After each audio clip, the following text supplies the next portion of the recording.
Merci à l'UPF de m'accueillir, c'est vraiment très sympa. Je remercie aussi des amis qui sont ici ou pas très loin, donc notamment Tahiti Freediving qui m'a royalement accueilli sur l'île et le CRIOB, voilà, avec qui j'ai eu pas mal d'échanges et avec qui j'espère avoir des échanges plus tard ainsi qu'avec l'UPF. Voilà, pour la petite histoire, moi la Polynésie c'est un rêve de gosse, j'ai jamais trop pu ou eu l'occasion d'y venir et là j'étais en mission au Costa Rica il y a quelques semaines et j'avais un petit trou derrière sur l'émission et je me suis dit bon vas-y feu, petit billet pour la Polynésie et puis me voilà et je suis trop heureux, voilà. Donc merci à tous d'être ici, je vais pouvoir vous partager un peu ma passion parce que c'est mon métier mais c'est aussi avant tout ma passion. Depuis que je suis gosse j'ai toujours été guidé un peu par cette voie. Personne de ma famille est de ce milieu, mais voilà, c'est quelque chose qui m'a toujours passionné. Donc je vais reprendre un peu ma petite présentation qui a été très bien faite d'ailleurs, hein, parce que du coup j'avais prévu de me présenter vite fait, mais t'as déjà tout fait. Voilà, moi je vais peut-être un peu plus développer. Du coup effectivement je suis plongeur scientifique, je travaille sur Nice, en métropole. Donc plongeur scientifique et ingénieur en écologie marine dans un laboratoire de recherche qui s'appelle EcoSys. Voilà, donc ils ont un site qui est pas terrible si vous voulez aller voir. On est en train d'essayer de le mettre à jour, mais c'est pas évident. Donc on essaie de développer un peu ça aussi là, avec le labo. Donc voilà, au niveau des opérations qu'on peut faire, c'est très très vaste. Je gère les équipes scientifiques quand on est en mer sur les plongées. Après, il y a toute une partie labo. On fait du travail de paillasse, de la rédaction de rapports. Voilà, on gère les données récupérées aussi sur le terrain. Donc c'est vraiment extrêmement varié comme métier. Et c'est très passionnant. Voilà. À côté de ça, j'ai une activité d'apnéiste. Comme tu l'as très bien dit, je suis en équipe de France depuis maintenant 4 années. Et ça demande aussi beaucoup de temps, parce que beaucoup d'entraînement, vous vous en doutez. Donc voilà, le cumul entre déjà ces deux jobs, on va dire, ça demande beaucoup de temps et d'énergie. Mais c'est passionnant et en plus, ça a pas mal d'atomes crochus. Donc en fait, il y a un vrai complément qui se fait sur les disciplines. Quand bien même la préparation pour l'apnée, en fait, profite énormément à la plongée au niveau des capacités physiques et mentales. Donc c'est un vrai entraînement aussi, en fin de compte, pour les plongées que je suis amené à réaliser, notamment quand elles sont un peu plus engagées. Donc effectivement, je suis aussi équipé sur des expéditions. Donc je voyage un peu de partout dans le monde. Là, vous avez un petit extrait derrière. Là, vous voyez, là, c'est au Groenland. Plongée sur les icebergs. Ça, c'était à Roatan, sur 140 mètres à peu près. Voilà, ça, c'est quand je bossais un peu sur des missions de SCAF, avec du matos de SCAF en scientifique. Donc voilà, je suis amené à bouger un peu de partout dans le monde, que ce soit juste avec le labo ou à côté, via mon activité d'indépendant. Donc c'est vraiment un métier qui a un spectre très très large d'un point de vue opération ou d'un point de vue du coup localisation tout simplement. Voilà, pour la petite histoire, voilà, j'ai aussi la casquette de moniteur. J'ai bossé plusieurs années comme moniteur d'apnée et de plongée et je le fais tout le temps, mais vraiment occasionnellement pour des stages très spécifiques. Voilà, comme là on a organisé avec Freediving, Tahiti Freediving par exemple, des stages compensation. Il y en a quelques-uns dans la salle là qui sont présents, qui ont participé et maintenant leurs oreilles vont mieux. Et puis voilà, des stages photos. Tout à l'heure, la photo que vous avez vue juste avant, c'est une photo qu'on a prise tout à l'heure là avec une stagiaire justement, et on a fait le post-traitement. Et voilà, je me suis dit c'est rigolo, je vais la mettre ici. Je trouvais ça déjà très joli, donc go. Donc voilà, pas mal d'activités en parallèle. Donc au niveau, on me demande souvent, j'ai mis des petites slides un peu sur sur mes études, parce que c'est vrai qu'on me pose tout le temps la question, donc je me suis dit que j'allais quand même le mettre au cas où il y a des étudiants dans la salle qui seraient intéressés par ce cursus. Alors il faut se dire qu'il n'y a pas de vrai parcours pour accéder à ce métier. On n'est pas forcément obligé de suivre la voie royale, c'est-à-dire université, licence, master, doctorat éventuellement. On n'est vraiment pas obligé de suivre ça. En fait, ce que vont chercher les laboratoires, les bureaux d'études, c'est déjà quelqu'un qui est opérationnel et qui sait se servir de ses mains. Parce que là, quand on va plonger, nous, ce qu'on est censé faire, c'est vraiment venir prélever des échantillons, utiliser des machines sous l'eau. Voilà, donc il faut être déjà assez manuel et on va dire, assez débrouillard sous l'eau. Après, il cherche également quelqu'un qui est à l'aise dans l'eau, Donc d'où pour moi du coup le monitorat de plongée, etc. Ça a joué dans la balance parce qu'ils savent que du coup je suis quelqu'un qui sait travailler dans l'eau. Plus vous allez voir les autres qualifs que j'ai passés. Voilà. Donc là vous voyez un peu, j'ai pas vraiment débuté dans le milieu marin. J'étais plutôt dans la forêt et au milieu des arbres. Voilà. Gosse, je voulais particulièrement travailler dans l'environnement. Je n'avais pas d'opportunité pour aller dans le marin, sinon j'y serais allé. Mais du coup, je me suis orienté vers le forestier.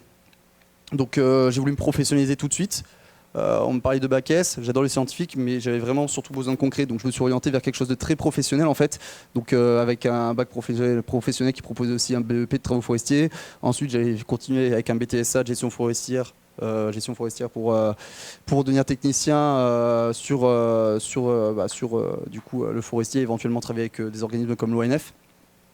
Et dans la foulée, j'ai passé le monitorat d'apnée, le diplôme d'état de plongée, donc j'ai commencé à plonger, vous imaginez, bien en aval, donc très tôt.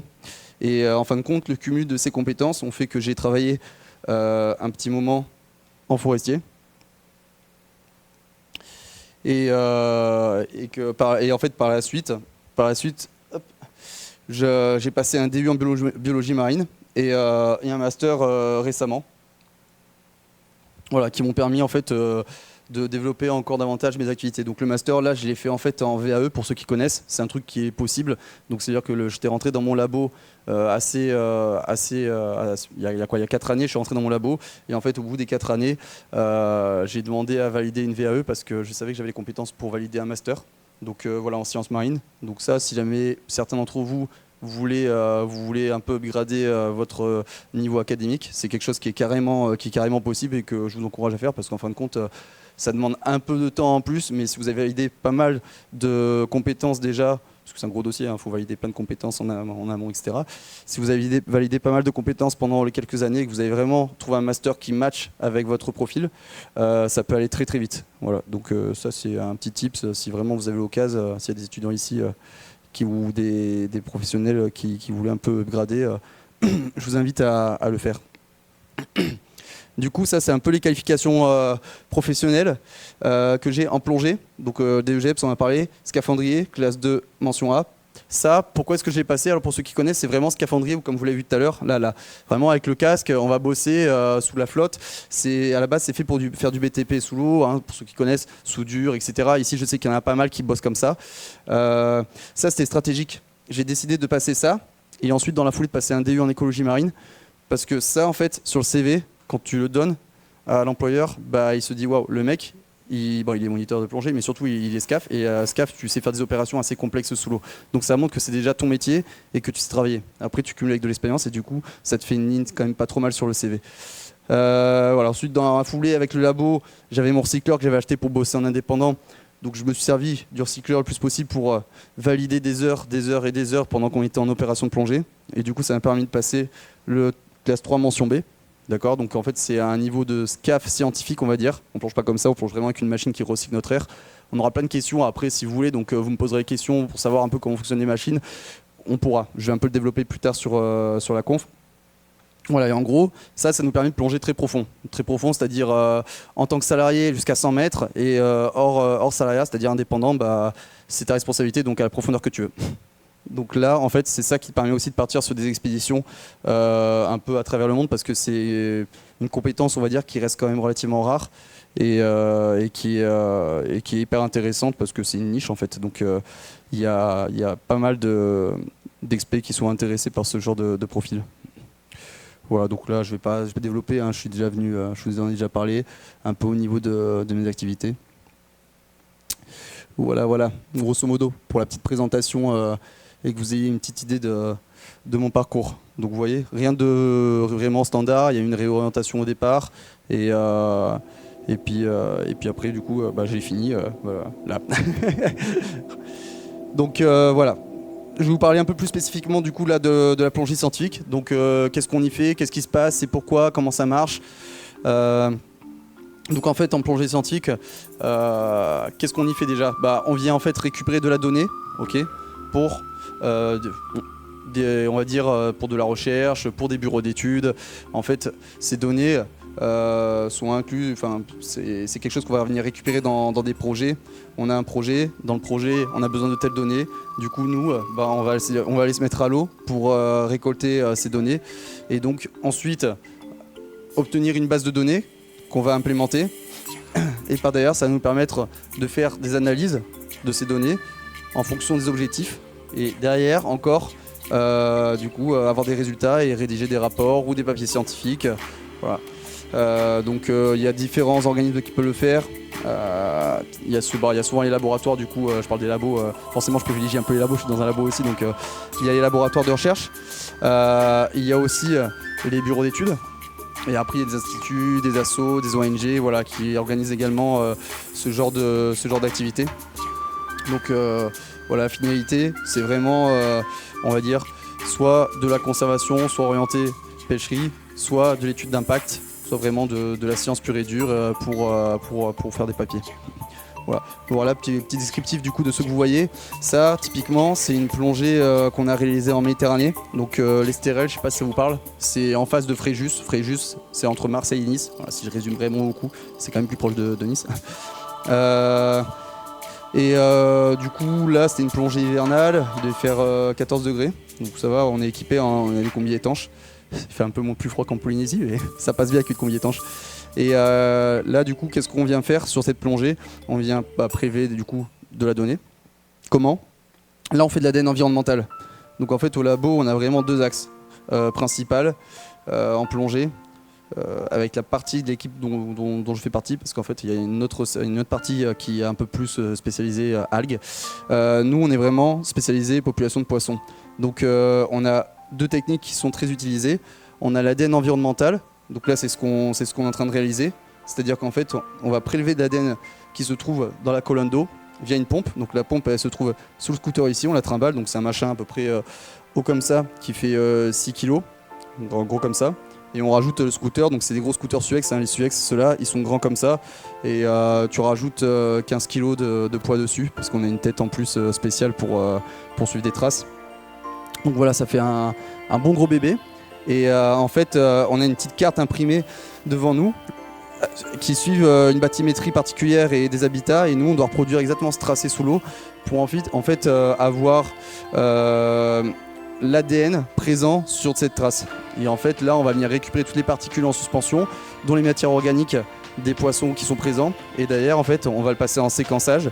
C'est-à-dire qu'on va en fait essayer d'identifier les poissons qui sont présents via l'analyse de cette matière organique, et on va avoir un peu une cartographie de la présence de poissons.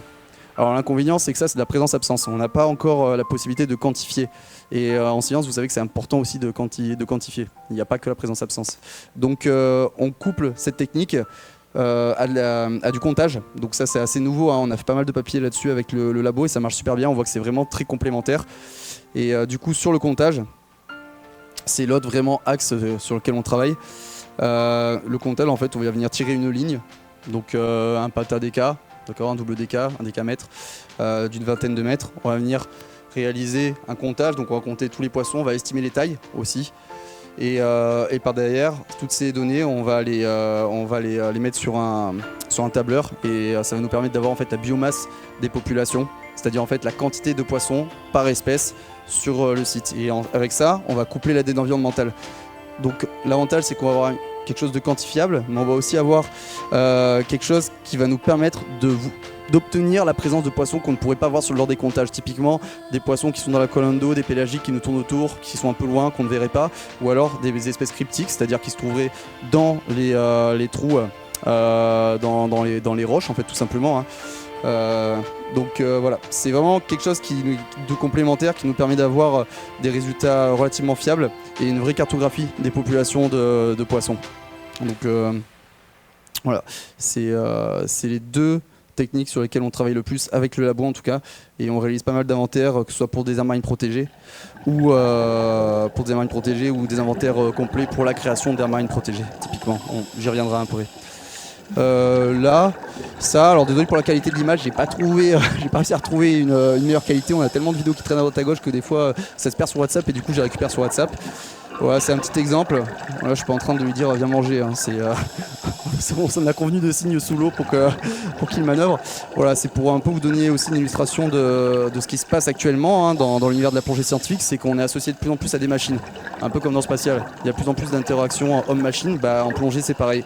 Et les machines ont tendance même à nous remplacer sur certaines opérations. Mais heureusement, l'œil humain reste toujours plus efficace pour le moment. Donc voilà, on est amené à fonctionner, à travailler avec des machines, donc que ce soit pour de la surveillance de plongeurs ou pour de l'inventaire. Alors l'inventaire reste très exhaustif, hein. Souvent c'est pour de la reconnaissance, on va aller reconnaître des zones, voir si effectivement on peut aller plonger sur cette zone. Parce que sur une carto, il y a identifié de la roche, mais on n'est jamais sûr qu'il y ait vraiment de la roche. Donc l'idée c'est d'envoyer un drone, notamment quand c'est des plongées profondes, histoire de ne pas se flinguer. Et puis ça coûte cher un plongeur, hein, donc il faut faire attention à ce qu'on fait aussi, côté budget. Et du coup, le drone va aller zoner. Ok, il y a de la roche, c'est bon, t'y vas. Ou alors, il n'y a pas, et puis on change de site, on essaie de trouver un autre site. Voilà. Donc il y a toujours une grosse partie préparation hein, pour toutes les missions et toutes les campagnes qui prend énormément de temps. La mission à côté, en soi, en mer, représente peut-être 20% du travail total, voire moins parfois. Voilà. Donc il y a un gros travail en amont et ensuite un gros travail en aval pour récupérer toutes les données, faire les rapports, les ci, les ça. Donc il ne faut pas s'imaginer qu'on passe notre vie dans l'eau. Et heureusement, j'ai envie de dire, parce que sinon je ne serais pas dans cet état-là, je serais dans mon lit en train de comater là. Là du coup, je vais vous parler d'une petite expédition que j'ai faite avec Greg Lecoeur, pour ceux qui le connaissent, il est assez connu, hein, il est réputé comme un des meilleurs photographes sous-marins au monde. Voilà, donc là on était partis tous les deux pour une mission au Groenland. Donc on a différents aspects dans la plongée scientifique. Il y a aussi la médiation, la sensibilisation via la documentation. Donc c'est montrer ce qui existe pour mieux le protéger. Ça c'est connu, maintenant ça commence pas mal à rentrer dans les mœurs, on va dire. Ça se fait de plus en plus. Voilà, donc là on était parti sur une expé au Groenland du coup, donc partie est, c'est la partie la plus sauvage du Groenland, où tout est très inaccessible, donc d'un point de vue logistique c'était très compliqué. On a eu plusieurs galères qui ont fait qu'on a failli ne jamais réussir à faire tout ça, mais on l'a fait. Et voilà, l'idée là c'est vraiment de récupérer de l'image à balle. Donc de la faune, de la flore, le contexte aussi global, pour ensuite derrière sensibiliser sur ces environnements en fait, qui sont extrêmement fragiles et qui sont les premiers à être impactés par le changement climatique, hein, tout le monde en entend parler. Voilà, donc là-bas en fait c'est assez flagrant, on le voit très très bien et on voit les glaciers qui se vident dans les fjords et les fjords qui délestent des tonnes et des tonnes d'icebergs typiquement. Et il y a pas mal d'espèces associées en fait qui sont également impactées. Parce que du coup la salinité de l'eau est carrément changée parce qu'il y a beaucoup plus d'eau douce du fait qu'il y a une fonte plus importante, il y a beaucoup plus d'eau douce dans les fjords et même en mer qui se dégage. Voilà. Et puis il faut se dire aussi que ça va être la cause principale de la hausse du niveau de mer dans nos océans. Ces glaciers-là. Donc vous imaginez sur l'autre bout du monde et ici on va être impacté et on va se retrouver avec des motus qui vont complètement disparaître. Là-bas, ça sera en partie à cause de cette eau. Donc c'est assez dingue, mais voilà, c'est ce qui est en train de se passer. Voilà. D'ici 20 ans, ils avaient estimé à peu près à 6 mètres, je crois, en total, s'il y avait une fonte totale des glaciers. Donc ça, vous voyez un peu, c'est les photos que Greg a faites. Bon, elles sont très belles. J'ai pas son niveau, mais c'est pas pour rien que ça en est meilleur. Et du coup, voilà, on essaie de documenter un peu la vie comme ça, et on essaie de le faire régulièrement. Donc là, comme ça, c'est magnifique. Vous vous dites waouh, c'est dingue, c'est super. On a envie de faire ça. Je peux vous dire que on en a chié. Hein. Là, comme ça, c'est beau, mais on était pas bien. Hein. On se faisait à peu près 2 heures par jour dans l'eau. L'eau, elle est à moins 5 degrés. Parce que pour que l'eau de mer elle gèle, faut qu'il y ait de la glace. Ça se referme au-dessus de nos têtes des fois, donc tu as envie de sortir, tu peux plus sortir. On est en bouteille, on n'est pas hors cycleur, donc on est limité en air aussi. Et on a des réserves d'air qui sont limitées. Le problème c'est qu'on peut givrer aussi, c'est-à-dire que le détendeur va se mettre en débit continu, notre bouteille va se vider littéralement. Donc si on remonte pas en surface, on est cuit. C'est pour ça qu'on évitait d'avoir des paliers d'ailleurs. C'est chose qu'on peut faire avec des recycleurs pour le coup. Voilà. Bon là, il faut savoir que du coup, il y a pareil 200 mètres sous nos palmes et que si on a un gel, on peut plus gonfler notre stab. On est sur lesté parce qu'on a des grosses combis. Donc si jamais on fait un gélage et qu'on n'arrive pas à ressortir, on coule comme une balle et le binôme ne peut jamais nous ressortir. Bah oui. Donc là, c'est beau, hein, c'est beau la plongée quand on la voit comme ça, mais derrière, il y a toute une préparation, il y a un tas de protocoles qui sont mis en place. c'est extrêmement carré. On s'est entraîné aussi, on s'est fait de l'acclimatation, on allait se foutre sous la glace à poil en maillot pour préparer l'expé. Vraiment, ça peut aller vraiment très très loin. Ça fait des très bons moments aussi. C'est assez insolite, mais voilà, il faut se dire que ça reste des choses qui sont engagées. Là, il y a clairement, je ne fais pas le topo, mais il n'y a pas d'hôpital, il n'y a rien, hein. Donc il n'y a pas d'hélico, il y a que dalle. Donc s'il y a un accident, c'est pour notre pomme et on le sait. On y va et on le sait. Et alors, ce qui est beau dans l'exploration aussi, ce qui est un peu, on va dire, pétillant, le petit plus, je trouve, c'est que voilà, on est un peu des fois en dehors des clous. Même professionnellement, des fois, pour réussir à faire certaines choses, malheureusement, il y a tellement de cadres de partout qu'on est obligé de se dire, ok, là, on est complètement hors cadre, mais c'est pas grave, on le fait entre nous, on n'est pas salarié rien du tout, on part, on le fait, et s'il y a une merde, de toute manière, ben, on sait dans quoi on s'engage, donc on prendra, et on le sait. Mais c'est aussi ça qui nous permet de découvrir de nouvelles choses. C'est justement aller au-delà de ces cadres. Alors je vous incite pas à faire n'importe quoi, et bien au contraire, si ces cadres existent, c'est pour quelque chose. Mais on va dire que pour des choses vraiment exceptionnelles comme ça, quand on sait qu'on a les compétences, qu'on a la logistique pour, parfois on se permet effectivement de faire des choses qu'on ne devrait pas. Mais c'est ça aussi qui fait la beauté, j'ai envie de dire un peu de la chose, et qui fait qu'on arrive parfois à découvrir des choses. Parce que justement, ces zones un peu grises là, il n'y a personne qui ose y aller. Et c'est quand tu franchis le pas et que tu prends le risque, bah, que des fois tu découvres des trucs complètement de dingue. Donc, tu découvres des espèces, tu découvres des choses d'un point de vue paysage qui sont extraordinaires et que personne n'a jamais vu. Donc ça, c'est quelque chose qui est vraiment intéressant. Mais voilà, il faut savoir que toutes ces expés sont vraiment préparées. Bien plus qu'une plongée scientifique quand on fait des campagnes scientifiques. Campagne scientifique, ça se passe dans les cadres, il y a des milieux un peu moins extrêmes. Là, on est clairement en milieu extrême. Voilà. Et il y a vraiment un vrai process, une vraie préparation physique, mentale, une préparation avec le matériel qui nous permet en fait de réaliser ces opérations. Donc là, du coup, je vais vous proposer un petit documentaire qu'on a fait là-bas du coup au Groenland. Donc c'est Greg Lecoeur qui explique un petit peu ce qu'on y bricole très rapidement. Et après, si vous avez des questions et tout, vous verrez, il y a quelques anecdotes assez rigolotes sur le Groenland. Hi guys, we are here in a beautiful Ouais, c'était format Insta parce qu'il voulait un petit départ Insta et puis il a laissé tomber après. C'est vrai qu'on n'est pas très Insta. On est mauvais en com en général, les plongeurs. Until now it has been very very challenging. Ice condition is not really good for the diving, so we managed to spend time to wait and also to change all the plan. Bon, en logistique, il y a pire. We found an amazing place in a very remote village, Inuit, and we moved all the logistics there to dive in the fjord. And now we are almost ready, and hopefully we can do some ice diving and explore some beautiful landscape around the iceberg.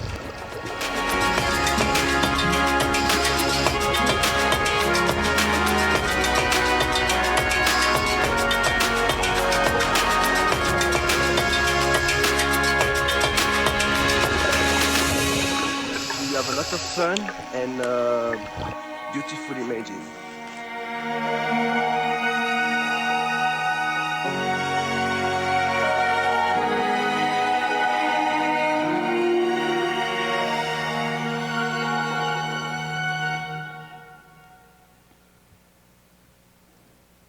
Voilà, bon, je vous avoue qu'on a kiffé grave en vrai. Mais sur le coup, des fois, c'était quand même très difficile. On a quand même bien souffert.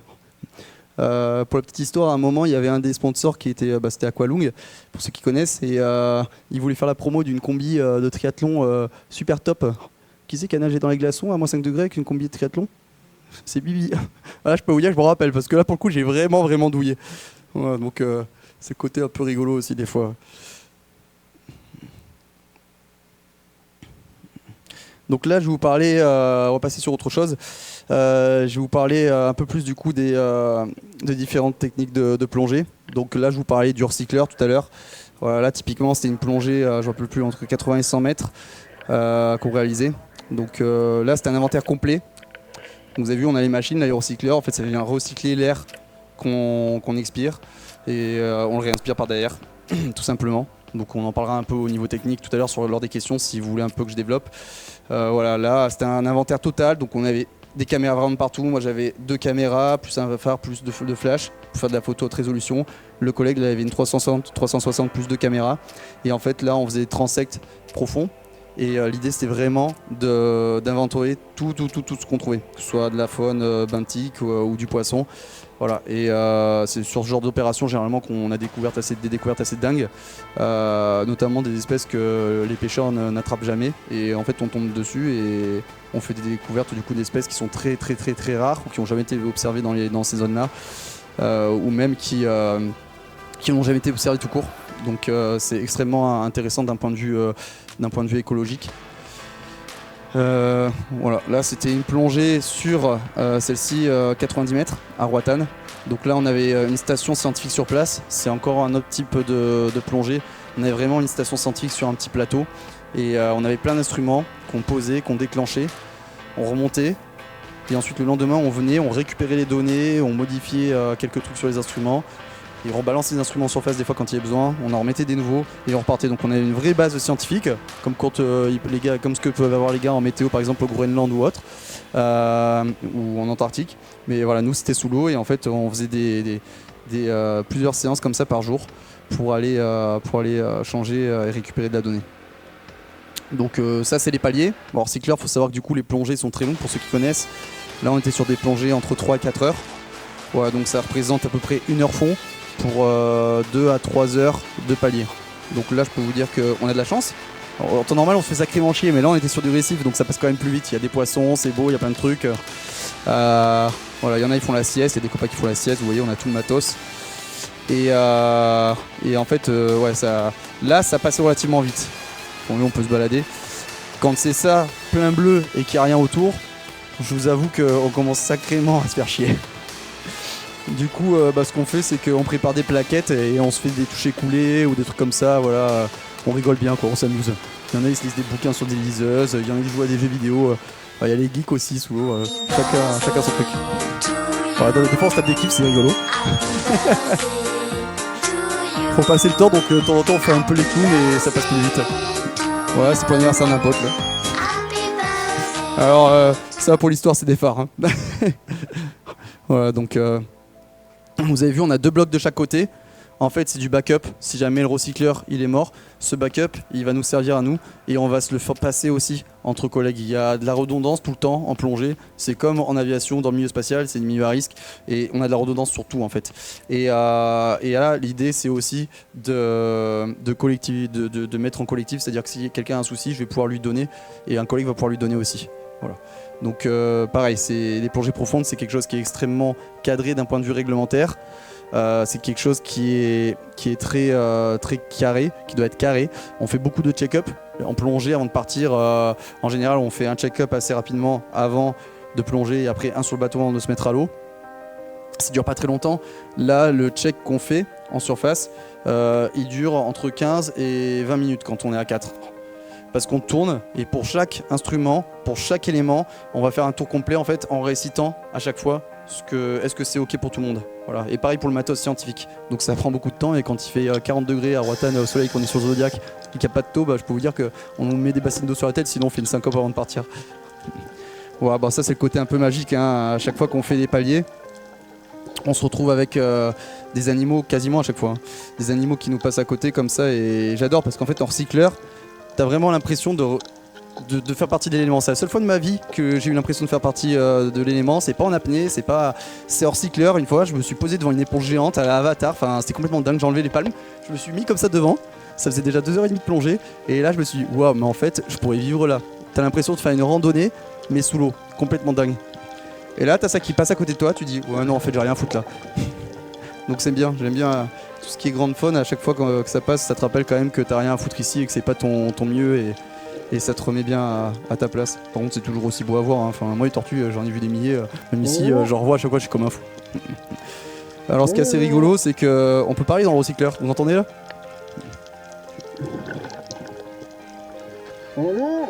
Ah, mon collègue, il s'appelait Bruno, au cas où vous n'avez pas entendu. Donc là, en fait, j'étais en train de lui hurler dessus pour lui montrer qu'il avait la tortue parce qu'il avait la caméra. Et qu'il était pas là. Voilà, je râlais, je fais, mais il a rien. Et c'est assez rigolo du coup parce qu'on peut se parler un peu sous l'eau avec les recycleurs, donc ça fait passer un peu le temps aussi, des fois on rigole pas mal. On a quelques séquences vidéo, je les ai pas retrouvées, mais franchement on les regarde, on se tape des barres après. Voilà, il est parti derrière. Donc voilà, la plongée profonde, ça reste en soi une expédition en elle-même, dans le sens où on part pas longtemps, mais on va à des endroits où de rares personnes sont allées ou personne n'a été. Donc ça reste en soi une expédition même rapide dans un univers qui est quand même assez mal connu, le mésophotique, c'est-à-dire tout ce qui est en dessous de 80 mètres. C'est très très peu connu et c'est très peu documenté. Et d'ailleurs, de plus en plus d'organismes maintenant, de labos, commencent à s'y intéresser, de plus en plus de laboratoires de recherche commencent à se mettre aux recycleurs aussi pour justement aller sur ces zones-là qui sont très peu connues et qui sont très peu protégées du coup en conséquence. Voilà, et où on trouve en fait une biodiversité qui est complètement folle. Hein. À l'époque, on pensait qu'il n'y avait pas grand-chose au fond, qu'il y avait du sable ou de la vase. Je vous jure, j'ai vu des roches en Méditerranée. Hein. J'ai vu des roches sur 90 mètres. J'en ai jamais vu nulle part ailleurs d'aussi belle. Même ici, même où que tu veuilles, il y a des trucs complètement fous. Et en fait, ce sont des zones malheureusement qui sont surexploitées aussi, parce que ce sont des zones qui sont connues des pêcheurs. Alors je parle pas de la pêche artisanale parce que ça reste quand même limité, il y a un impact, mais ça reste limité. Mais tout ce qui est grosse pêche, grosse pêcherie, ben en fait c'est extrêmement destructeur et ces zones-là se retrouvent complètement ravagées. Alors qu'en fait ce sont des écosystèmes qui sont très très fragiles et sur lesquels il y a une diversité mais vraiment absolument folle d'espèces. Et des espèces qu'on connaît même pas parfois, qu'on détruit avant même de connaître. Ça c'est vraiment le truc triste quoi. Voilà. Je vais vous parler d'un autre aspect. Un autre aspect de la plongée qu'on peut avoir du coup. C'est la plongée en scaph. Donc vraiment là c'est scaphandrier, pied lourd. Cette technique est utilisée plutôt pour le BTP, mais on peut s'en servir aussi en scientifique quand il faut poser des infrastructures importantes ou rester très longtemps à certaines profondeurs. Donc là en fait on a le narguilé, vous savez c'est vraiment à l'ancienne, le narguilé qui monte en surface et le plongeur va venir respirer de l'air qui est comprimé en surface, qui va venir être délivré dans le casque. Donc il y a un petit backup dans le dos qui est souvent pas suffisant pour se sauver, mais ça permet déjà de commencer à remonter. Et voilà, avec ces techniques-là, c'est comme ça qu'on réalise les plongées les plus profondes, en dehors du scaphandre qu'ils ont à la Marine nationale, là, qui ressemble vraiment à plus à un robot qu'autre chose, où là ils peuvent réaliser des plongées jusqu'à plus de 1000 mètres. Là, avec ces techniques-là, généralement, ils font des plongées aller jusqu'à 300 mètres. Donc là, c'est un entraînement qu'on avait. Mais nous, on va pas à 300 mètres. On n'est pas plongé SAT. On fait pas de plongée SAT. Peut-être un jour, Inch'Allah. Mais en tout cas, on fait pas de plongée SAT avec cette technique. Et pour le scientifique, c'est pas encore développé. Je pense que ça va arriver, parce qu'avec l'exploitation des grands fonds, il va falloir faire de plus en plus d'études d'impact. Et les ROV, ça va pas être suffisant. Donc à un moment, il faudra envoyer du scientifique, je dis ça comme si c'était de la viande, des scientifiques au fond. Voilà, donc via des tourelles SAT. Donc c'est des tourelles qui descendent, qui sont pressurisées, les plongeurs ils sortent, ils retournent dedans, cette tourelle remonte, ça reste pressurisé à la profondeur à laquelle ils étaient, et ensuite on vient connecter cette tourelle à un espace habitable qui est sous pression, et en fait les gars ils vont faire leur plongée là-dedans, et ensuite ils vont faire leur décompression aussi là-dedans, donc généralement ils font ce qui se passe offshore, hein, ils font une semaine de plongée, et ensuite derrière ils font une semaine à 2 semaines à 3 semaines de décompression dans ces habitats. Voilà. Ça c'est une tourelle qu'on utilisait là sur l'entraînement. Voilà, vous voyez, c'est une bulle, on appelle ça. En fait, ça nous permet de faire des paliers longs à l'extérieur. Alors, t'es sous l'eau, mais dans la bulle, en fait, tu mets en surpression ta bulle et tu te retrouves avec de l'air. Donc là, tu peux manger, tu peux parler. Voilà, donc pour des paliers longs, c'est intéressant. Tu peux enrichir en oxygène aussi. Voilà, donc éviter de craquer une clope là-dedans, sinon c'est pas cadeau. Et voilà, c'est des techniques qui peuvent être utilisées pour de la plongée scientifique et que je pense qu'ils vont être utilisés de plus en plus. Vous connaissez sûrement les expéditions Gambessa, ici ils en font un peu avec Laurent Balesta, voilà. Eux ils ont développé un peu cette technique là, mais sauf qu'au lieu d'être en narguilé au fond, ils sont recycleurs. Ça leur permet en fait d'avoir plus de liberté on va dire pour aller sur des sites et aller plus loin. Le seul souci c'est que quand tu fais ça, tu t'éloignes de ta tourelle, ton bateau il bouge en surface, il est jamais très stable, tu peux perdre la tourelle. Et dans ce cas-là, c'est la merde parce que t'as pas forcément une ligne de vie ou alors t'as une ligne de vie mais elle est limitée et les gars ils vont vraiment loin parce qu'ils sont avec les scooters. Et d'ailleurs, une fois, ils se sont fait peur et ils ont cru qu'ils retrouveraient jamais la tourelle. Ça, vous dites pas que j'ai dit. Mais voilà. Et là, quand t'es du coup à 130 mètres et que ça fait bah en fait ça fait des heures et des heures, voire des jours que tu es à 130 mètres parce que tu es pressurisé là aussi à 130 mètres quand tu es dans la capsule. Et bien là tu peux plus remonter sans le bateau. Si tu n'as pas le bateau et la capsule, tu remontes, tu peux faire tes paliers autant que tu veux, tu n'auras jamais assez pour désaturer parce qu'il te faut une semaine pour désaturer. Voilà. Donc en gros, t'es cuit quoi. Donc ouais. C'est l'inconvénient de la plongée recycleur. Par contre, ça ouvre énormément de liberté. Et je pense que en développant encore les techniques, on pourra avoir quelque chose d'encore plus fiable et plus précis. Typiquement, les tracés en sous-marin, c'est toujours du bricolage, c'est de la bricole. Il y a des ingénieurs qui ont essayé de développer des trucs, mais ça marche pas de ouf. Même le plus développé, on a fait des tests et ça marche pas tellement bien. Par contre, le jour où on a un tracé précis des plongeurs sous l'eau, bah en fait, partir via un GPS et revenir au point de départ, ce sera absolument plus un souci. Et puis, on pourra même avoir des balises qu'on pourra suivre. Donc, tu fous une balise sur la tourelle, tu la retrouves où que tu sois. Mais pour l'instant, c'est des choses qu'on n'a pas encore développées. On est meilleur dans le spatial que dans le sous-marin, faut se le dire. Hein. Et d'ailleurs, on connaît plus de choses sur la Lune et sur Mars que ce qu'on a au fond des océans, alors que c'est dessous nos pieds. Donc c'est ça qui est assez dingue aussi. Alors que y a tellement à découvrir, c'est complètement fou, quoi. Voilà, donc c'est une des techniques qui peut être utilisée. L'avantage du narguilé, c'est qu'au moins tu pars pas à la tourelle parce que tu es attaché à la tourelle et tu as zéro limite de gaz. Voilà, donc là, je vous parlais un peu de la plongée de nuit. Je parle de plongée scientifique, d'exploration. Je peux pas ne pas parler de la plongée de nuit parce qu'en réalité, ça, juste aller à un endroit qu'on a fait de jour, tu vas de nuit, c'est complètement différent. Et ça, pour la science, c'est extrêmement important. Et puis, ça nous permet aussi de découvrir des choses qu'on ne voit pas de jour. Il y a tout qui change, l'écosystème il fonctionne de manière différente de nuit. Les prédateurs sont davantage en chasse. Et du coup, d'ailleurs, faut y aller en recycleur. Pour ceux qui font du recycleur, je les invite à y aller en recycleur. Les poissons sont déjà moins méfiants. Alors en plus, quand on y va avec un recycleur et qu'on fait plus une bulle, il y a des interactions vraiment folles qui se passent avec des espèces pour lesquelles on n'a pas d'habitude normalement. Alors après, tout dépend des interactions qu'on veut. Si c'est avec un requin, bah, potentiellement, elle peut être cool, mais moins aussi. Donc à voir, selon les sites. Mais voilà, là, l'idée, c'est qu'on essaie de faire des inventaires. Quand on fait des inventaires de jour, on essaie également de faire un inventaire sur le même endroit de nuit. Ça dépend des budgets. Malheureusement, on est toujours limité par la partie budget parce que ça coûte très cher, surtout quand c'est des plongées profondes ou recycleurs. Mais voilà, l'idée de faire un inventaire de jour et de nuit, c'est qu'en fait, on va avoir des espèces complètement différentes à chaque fois. Et alors, on retrouve les mêmes, mais on va retrouver des espèces qu'on n'arrive absolument pas à avoir de jour. Donc c'est très intéressant.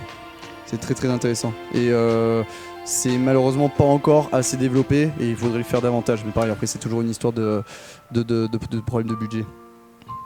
Donc ça, des plongées de nuit, tu peux en faire autant que tu veux, même dans de la vase ou du sable, tu trouveras des trucs qui sont quand même assez dingues.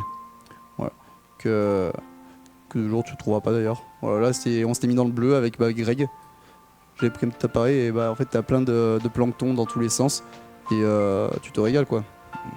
Voilà, t'es au large, il y a 200 mètres sous tes palmes, il fait nuit. Tu viens avec un petit appareil et un phare, tu t'accroches à une ligne de vie, tu te mets à 15 mètres et puis c'est le festival quoi, tu te régales.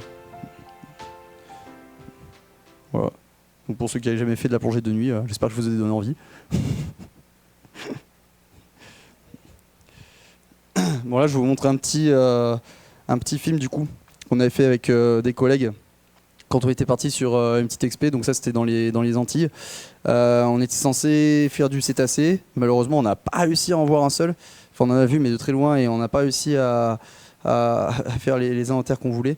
Et en fait à un moment on s'est retrouvé sur une zone avec des tarpons, je sais pas si ça vous parle un peu les tarpons. C'est un poisson préhistorique qui peut être assez massif, donc qui peut faire jusqu'à 2 mètres. Il a une particularité, c'est qu'en fait ce poisson est capable de faire de l'apnée en stockant de l'air dans son estomac. Enfin, c'est vraiment des mécanismes qui sont complètement dingues qu'on peut retrouver chez certaines espèces en fait, qui gardent ça de leurs ancêtres. Et ça permet à ces poissons d'aller sur des zones qui sont complètement boueuses quand il n'y a plus à se nourrir ou quand ils ont besoin de frayer. Et du coup, ils partent en apnée là-dedans. Donc ils vont faire une petite apnée en surface. Hop, ils viennent prendre une inspiration en surface et ils repartent. C'est le seul poisson qui est capable de réaliser ça. Et vous allez voir que c'est des poissons quand même assez impressionnants. Et là, on a eu la chance d'avoir un groupe qui traînait autour du voilier. Du coup, on avait fait quelques images sympas. Donc, pareil, toujours intéressant de documenter un peu ce qu'on voit, même quand c'est pas au planning et qu'on se retrouve au milieu de ce genre de choses. Ah, c'est moins impressionnant que du requin, mais quand on sait qu'il est préhistorique, le poisson, c'est quand même beau.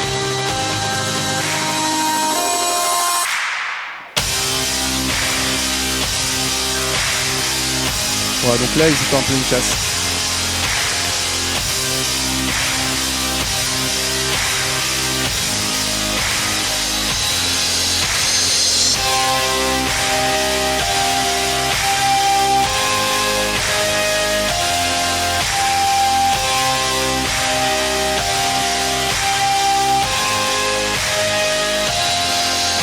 Il est polynésien, lui, c'est mon meilleur pote.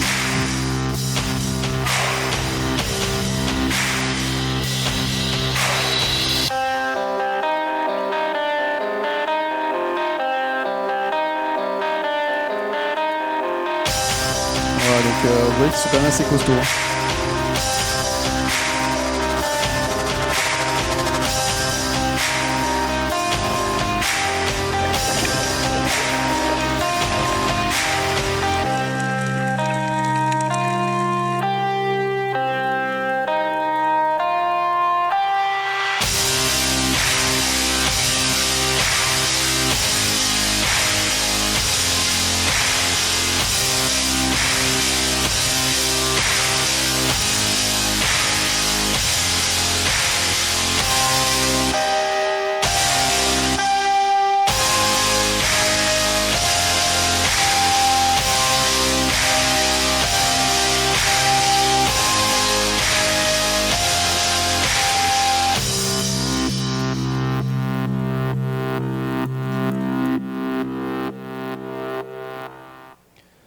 Voilà, donc vu comme ça n'a pas l'air de grand chose, mais il faut savoir que parfois on a des surprises. Là, c'était une des premières fois que ce poisson était documenté en chasse, donc on a beaucoup de chance. Et c'est toujours intéressant de voir les comportements de toute manière quand on est scientifique, de s'intéresser au comportement des espèces. Donc c'est un peu là où je voulais en venir, c'est que parfois quand on part sur des expés ou des programmes et qu'on part pour y faire quelque chose, parfois il n'y a rien qui va. Il y a tout qui marche mal et en fin de compte on se retrouve avec des opportunités qu'il faut saisir et par derrière des fois c'est la surprise et on a des trucs super. Voilà, donc ça c'était une belle expérience, c'était une belle leçon aussi et puis maintenant je m'en sers à chaque fois que je pars en déplacement ou en mission et c'est vrai que du coup parfois on peut finir sur quelque chose qui n'avait rien à voir avec le programme initial mais qu'on arrive quand même à valoriser par la suite. Donc voilà, ça c'est pas mal. Si un jour vous montez des projets et que vous voyez que ça marche pas sur le terrain, on peut toujours se replier sur autre chose et après repartir sur quelque chose. C'est pas grave. Les financeurs ils vont faire la gueule, mais vous arriverez à valoriser le truc autrement. C'est mieux que rien.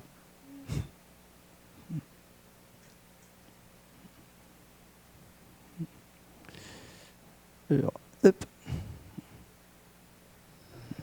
Voilà, donc là je vais vous faire un petit topo sur la partie un peu moins rigolote du coup et sur l'impact humain. Est-ce que vous savez ce que c'est ça? Ouais, c'est un peu plus gros qu'un poisson. Hein? A priori, je dirais qu'il est mort. Il y a un médecin ici? Non. Je sais pas si ça te parle ça. Un baleineau, ouais, c'est un gros baleineau. Ça c'est des baleines. On était sur un cimetière de baleines. Donc voilà, on documente parfois, on essaie de documenter au maximum les belles choses, mais je trouve ça important aussi de montrer parfois un peu ce qui choque. Bon, j'ai vu qu'il n'y avait pas d'enfants, sinon j'aurais dit attention, fermez les yeux, parce que ça peut être impressionnant. Et ouais, du coup c'est bien. Alors on est dans une société qui fait beaucoup culpabiliser, qui est beaucoup dans la culpabilité à présent, surtout d'un point de vue écologique. On est tout le temps en train de se morfondre, de dire je fais trop ci, je fais trop ça. C'est bien, je trouve, de faire un petit peu, pas trop. Il faut montrer ce qui existe, il faut montrer le beau qui existe pour qu'on ait envie de protéger. Mais par derrière, je trouve ça bien également de temps en temps venir choquer un petit peu et de dire regardez ce qu'il y a et regardez l'impact qu'on peut avoir aussi. Voilà. Donc ça c'était un cimetière de baleines, du coup on appelle ça. C'est lié aux pêcheries de baleines qui sont toujours d'actualité, qui sont absolument plus indispensables alors que les espèces de baleines de manière générale sont en voie d'extinction et qui ont failli d'ailleurs, plusieurs espèces ont failli disparaître pendant l'âge d'or de l'huile. Voilà, donc c'est quelque chose qui qui a du mal à rentrer dans les mœurs, notamment dans des... alors après on passe sur l'anthropologie, hein, c'est très très très complexe. Là on était avec une anthropologue au Costa Rica justement, on travaille sur les pêcheries et les interactions. C'est très complexe parce qu'en fait quand ce sont des phénomènes sociétaux, que c'est culturel et que c'est ancré dans des populations, c'est très compliqué de leur dire bah non, maintenant vous arrêtez, alors qu'ils ont fait ça toute leur vie. Mais en fait maintenant c'est plus indispensable et ils en ont plus besoin. Ils continuent de le faire de manière traditionnelle. Je dis pas que c'est mal, je dis pas que c'est bien, c'est très complexe, c'est très compliqué. Mais en tout cas, d'un point de vue écologique, ça reste quand même quelque chose, là, dans l'air du temps, qui est, on va dire, assez néfaste pour l'environnement de manière générale. Et d'un point de vue économique, ça n'a non plus, plus beaucoup d'intérêt. C'est vraiment essentiellement du culturel. Voilà. Bon, ça, on va pas partir sur l'anthropologie parce que là, du coup, entre les tribus, les ci, les ça, là, on pourra en parler des heures et des heures. Et on pourra parler des Inuits un peu après si vous voulez, mais vous allez voir, c'est très dur ce que vivent ces peuples à chaque fois, et je peux comprendre que parfois ils ont envie de garder un petit peu aussi de leur culture, et on peut pas leur en vouloir. Du coup, on n'est pas trop mal là. On n'est pas trop mal. Pour finir un peu, du coup, je vais vous présenter un petit court-métrage plutôt sympa, donc avec des landscapes un peu du Groenland. Voilà, et sur une petite musique que j'adore, qu'on avait utilisée sur un documentaire sur lequel on a travaillé qui s'appelle Méditerranée. Donc en fait c'est une musique qui raconte un peu, qui dit que la planète c'est notre maison et qu'il faut en prendre soin. Voilà, donc les images sont assez sympas, et je vous laisse profiter du petit spectacle pour la fin.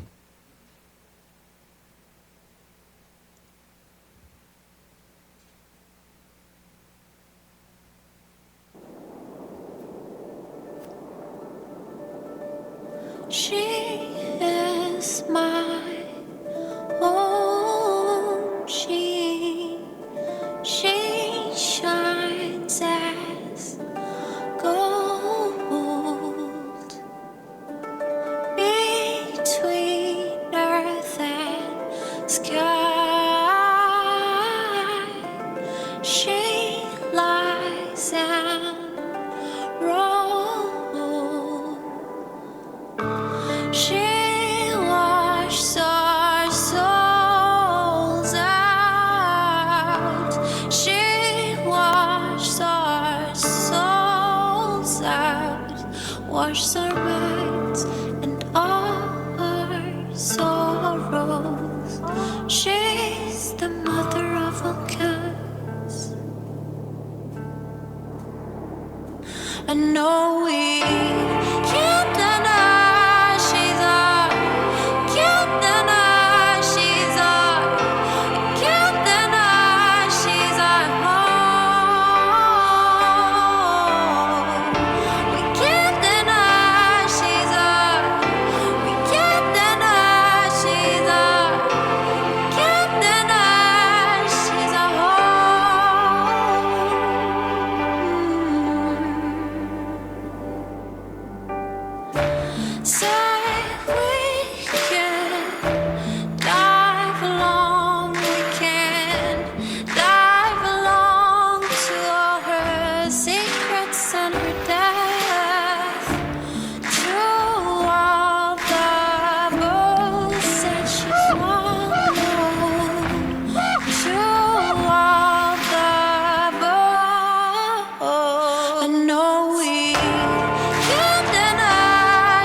Merci à tous.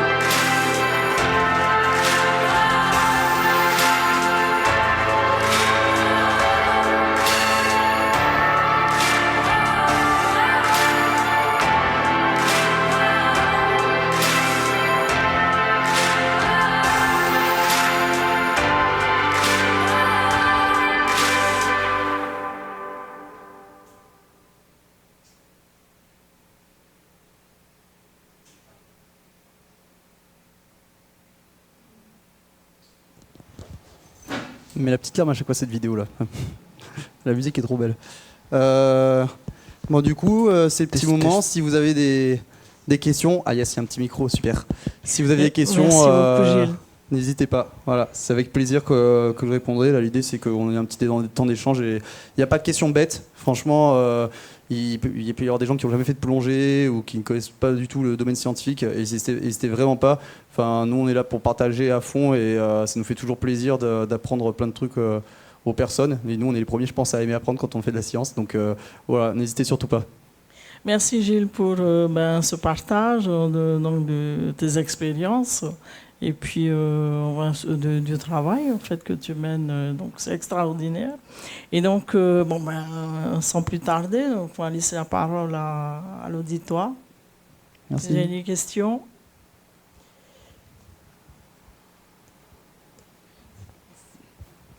Merci Gilles. Avec plaisir. Cool de te revoir là du coup.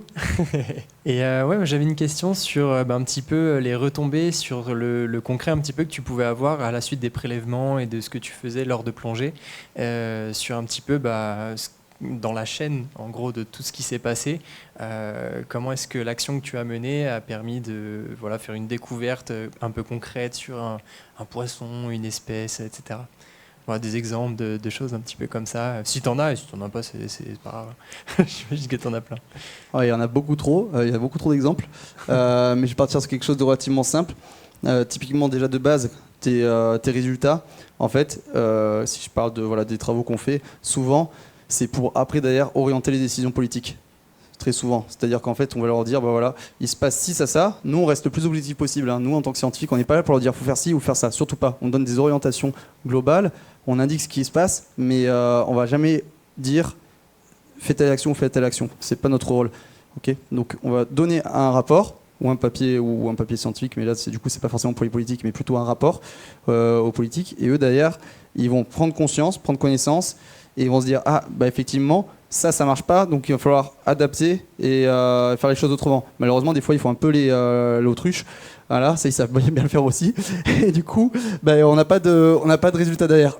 Mais en tout cas, souvent, quand on a des gens dynamiques aussi, ça aide aux politiques à prendre des choix. Et après, on a des orientations, des restrictions qui sont mises en place, des arrêtés préfectoraux, des arrêtés nationaux, de nouvelles lois.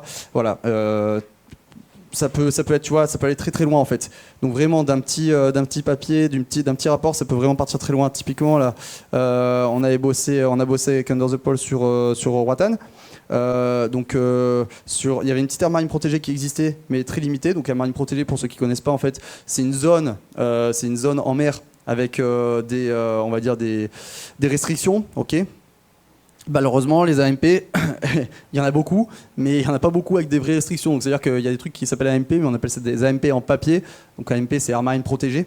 En fait, on peut y faire un peu tout ce qu'on veut dedans. Et là, l'intérêt d'une AMP, c'est plus trop protégé, quoi, tu vois. Ce qui se passe, c'est qu'on essaie vraiment d'ancrer le truc et de faire comprendre que si on fait une aire marine protégée, il faut que ce soit protégé réellement. C'est-à-dire pas de plongée, pas de pêche, et pas d'ancrage à l'intérieur. Vraiment que l'environnement reste sain. L'objectif des AMP, c'est qu'il y ait de l'export de population de poissons. Donc on augmente la population de poissons dans l'aire marine protégée. Et ensuite, une fois que c'est en surpopulation, entre guillemets, c'est pas vraiment une surpopulation, mais une fois qu'on retrouve une population normale, il va y avoir de l'export à l'extérieur. Et ça va aider en fait à repeupler un peu les alentours. Donc c'est des techniques qui marchent, c'est prouvé scientifiquement pour le coup, ça fonctionne via plusieurs résultats. Et là, typiquement, du coup, à Roatan, sur l'expé qu'on a fait avec Under the Pole, cette AMP était vraiment liée au littoral. Et de par les travaux qu'on a fait, on a réussi à démontrer que la zone mésophotique, donc qui s'étend sur le plateau continental, qui va loin, on a réussi à démontrer que c'était des zones qui étaient extrêmement riches, notamment en forêt marine. Donc ce qu'on appelle en forêt marine, c'est vraiment ce qu'on trouve un peu en fait en forêt terrestre. Hein. C'est rigolo parce qu'on a vraiment le parallèle avec un peu avec ce que je faisais à l'époque en forestier. Je retrouve plein de trucs à chaque fois. Donc tu as une canopée, tu as un sous-étage, tu as plein d'interactions entre les animaux. Et en fait, ces écosystèmes à Roatan sont extrêmement fragiles et extrêmement riches. Il y a plein de choses que tu ne retrouves pas plus haut et que tu ne retrouves pas plus bas. Voilà. Donc ça nous a permis, en fin de compte, là, on est resté là-bas 4 mois au total. Alors on faisait des rotations. Hein. Et du coup, 6 mois après, 6 mois après, mais en fait, l'État a décidé d'étendre l'aire marine protégée et de prendre en compte toute la zone mésophotique. Voilà, donc typiquement, tu vois, tu as un exemple concret de comme quoi ça peut marcher, mais pas tout le temps, mais comme quoi ça peut marcher.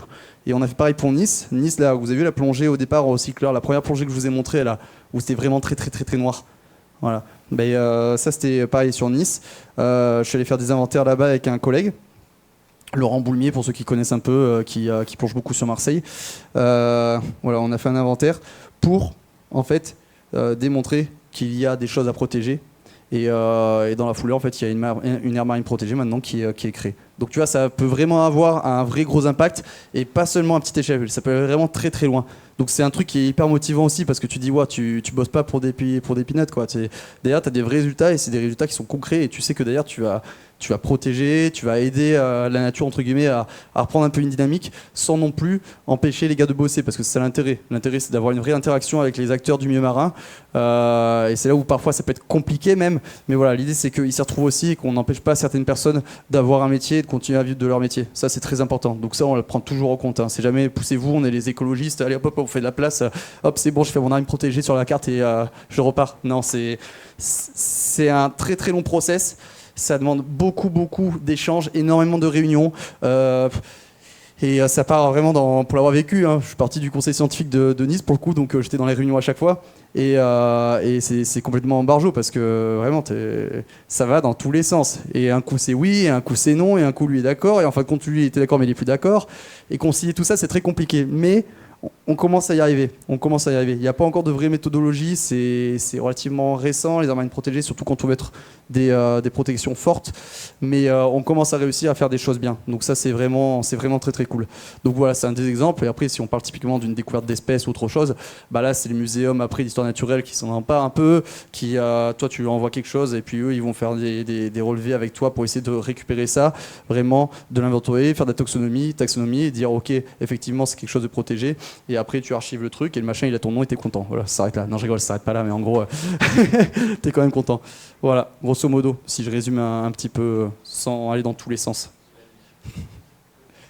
Avec plaisir.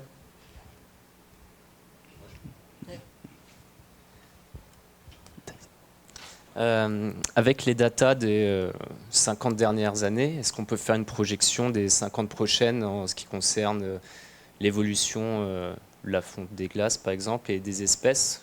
Est-ce que fatalement en fait on va perdre petit à petit des espèces ou est-ce qu'on va réussir à maintenir certaines espèces? Tu vois ce que je veux dire? Alors je vais te répondre en tant que scientifique.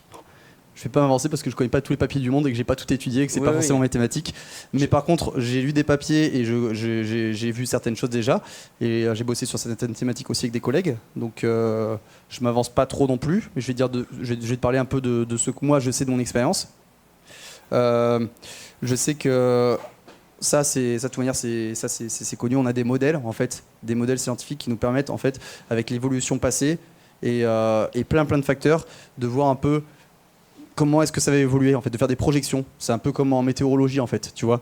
Tu vas implémenter de la donnée, tu vas regarder un peu les interactions, tu vas faire des projections. Si tu vois que ça marche pas, tu corriges. Tu vas faire des projections, ça marche pas, ça corrige. Et au fur et à mesure des années, tu as une espèce de correction qui se fait en plus de tes observations, et ça te permet en fait d'avoir un modèle, ce qu'on appelle un modèle, et donc tu vas avoir une espèce de projection de ce qui va arriver. Et c'est comme la météo. Des fois ça marche pas. Mais tu as un à peu près. Et du coup, au niveau des espèces, effectivement, on arrive à voir certaines choses, et également au niveau des fontes. Alors, au niveau des fontes, je crois même que. Alors, j'ai pas le site en tête, mais si tu cherches sur Internet, tu verras que tu as un site qui te permet en fait d'avoir une projection des fontes d'année en année. Et ça fait vraiment flipper, vraiment.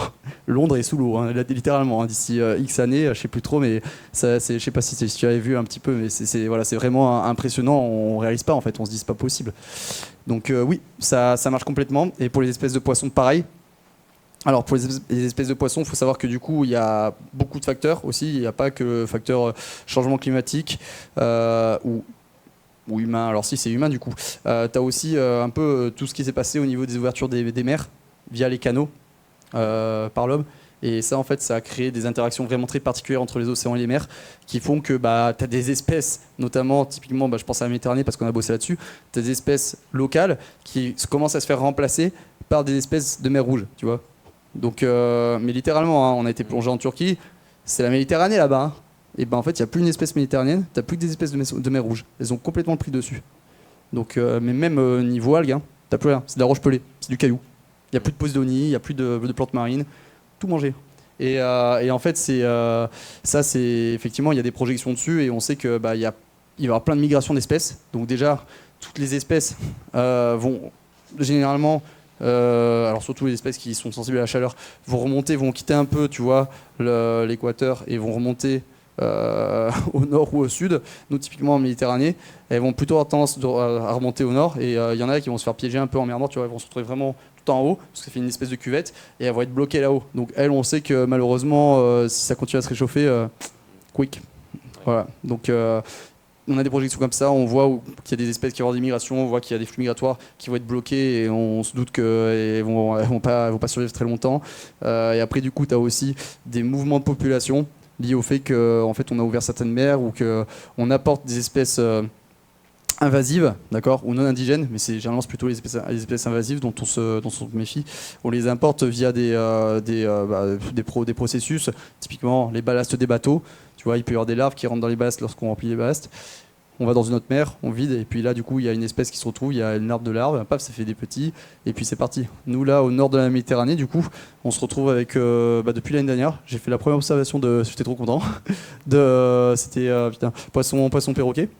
Et dans la foulée, genre dans l'été, période de reproduction, un collègue il en a vu 2, l'autre il en a vu 2, l'autre il en a vu 2, et puis maintenant on en voit de partout. Ça va super vite. Et en fait, tu as des changements comme ça, d'écosystèmes qui vont se faire assez rapidement. Ça on le sait. Ouais. Donc effectivement, tu as des modèles et ils marchent plutôt bien. Là, on sait que dans quelques années, on va commencer à avoir du poisson scorpion en Méditerranée, quoi.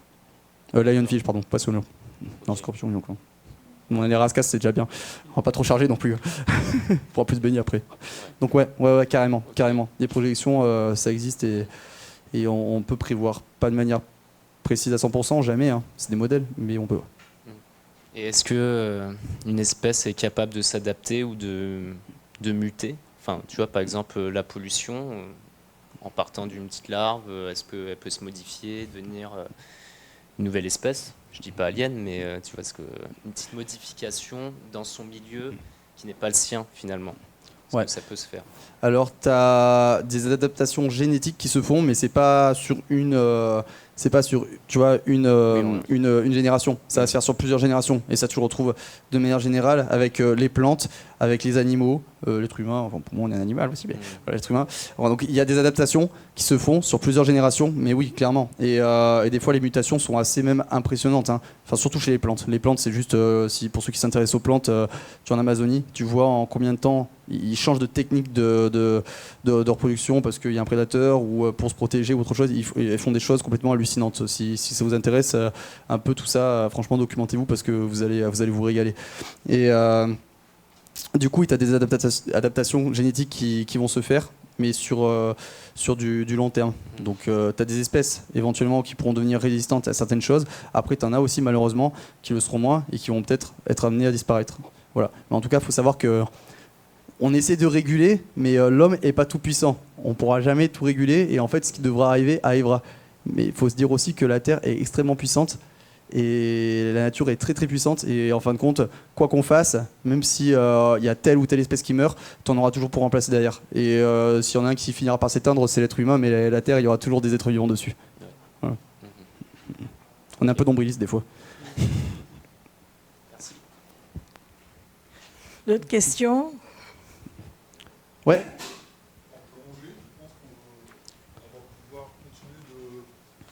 Repousser les limites pour l'homme. Je m'explique, moi je suis né avec les bonnets rouges de Cousteau. Yes. Et là tu parlais de plongée SCAF à plus de 1000 mètres. Est-ce que tu penses qu'on va pouvoir continuer malgré la pression ou n'importe quoi, ou avoir des nouveaux équipements qui nous permettront de continuer de descendre encore plus profond? Alors, j'aurais envie de te dire oui, moi j'aimerais. Mais, alors là c'est très subjectif ce que je vais te dire, hein, je me base sur rien du tout, c'est d'un ressenti personnel. Mais on va dire que ce qui bloque toujours c'est le budget. Et clairement, pour l'instant, c'est pas dans l'air du temps, surtout pour ça. Là c'est plutôt le spatial, l'armée, la plongée profonde et l'exploration profonde. C'est pas ça. Alors ouais, cool, ils ont vu qu'il y avait de quoi exploiter au fond d'un point de vue minier et qu'on pouvait faire une fortune. Mais à aucun moment, ils ont envoyé des plongeurs pour aller faire un inventaire et une étude d'impact. Alors qu'on a les moyens qu'ils auraient pu. Pourquoi ? Parce que ça coûte de la thune. Donc ils préfèrent juste dire attendez, ou alors non, ou alors oui pour les pires. et après comme ça on verra bien. Mais en fait c'est quelque chose qui coûte qui est extrêmement lourd d'un point de vue logistique. Il n'y a pas tout le monde il n'y a pas beaucoup d'organismes qui peuvent organiser ce genre d'expédition. Souvent c'est l'armée. Ça coûte extrêmement cher. Et derrière l'intérêt pour les entreprises ou les instituts publics est pas si important que ça, tu vois. Donc en fin de compte, je pense qu'il y aurait des trucs vraiment dingues à faire, mais dans ce sens-là, je pense que ça va être limité à un moment ou à un autre. Tu vois, le spatial, typiquement, je fais souvent le parallèle parce que c'est un peu pareil, c'est vraiment des milieux très extrêmes et on a un peu les mêmes soucis au niveau technologique, tu vois. Enfin, regarde, ils développent beaucoup plus de spatial, pourquoi ? Parce qu'il y a plus d'attrait, parce qu'il y a éventuellement plus de choses à découvrir, plus de choses à faire. Enfin, c'est ce qu'ils pensent. Moi, je pense qu'en marin, il y a énormément aussi. Mais voilà, donc la technologie, on la met là-dedans pour l'instant et on la met pas au service de la plongée, ce qui coûterait un peu moins cher aussi sur le bilan carbone, je pense, mais bon.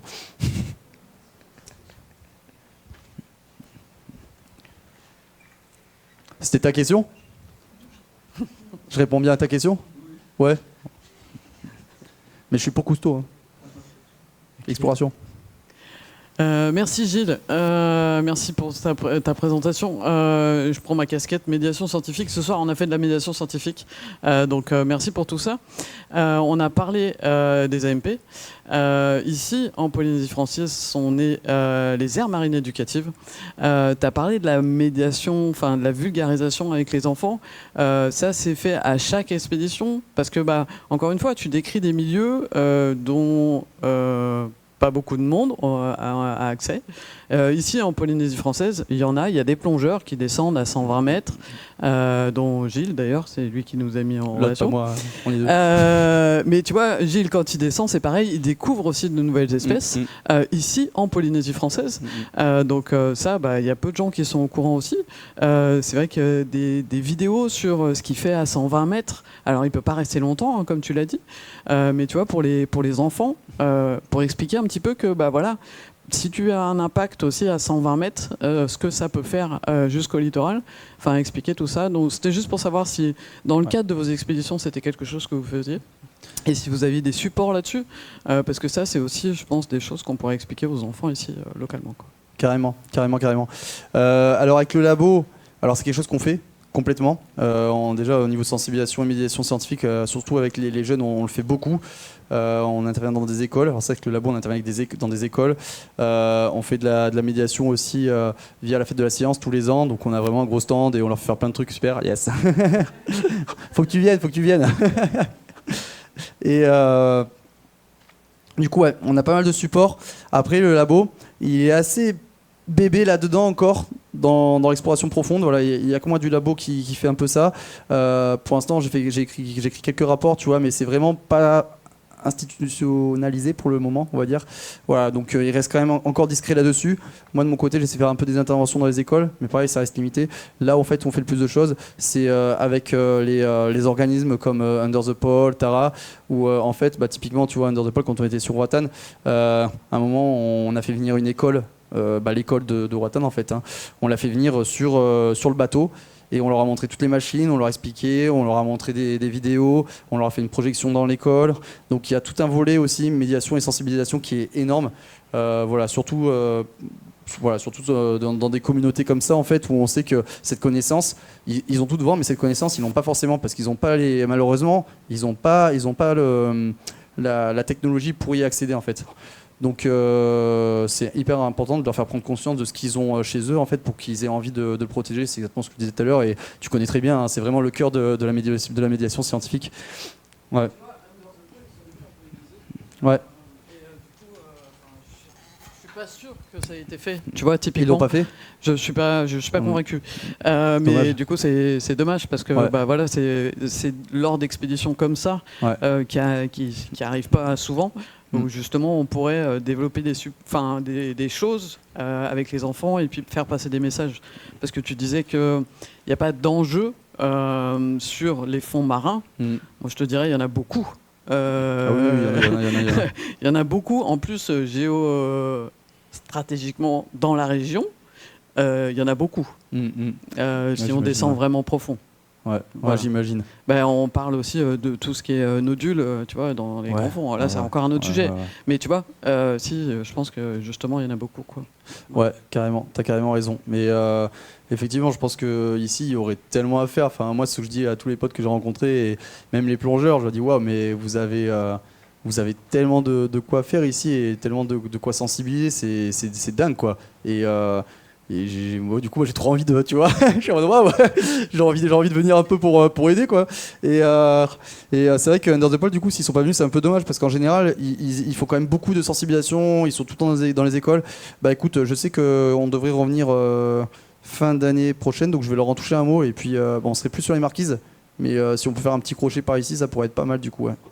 Donc, je leur en parle et je garde ça au chaud pour Manu et Guilain.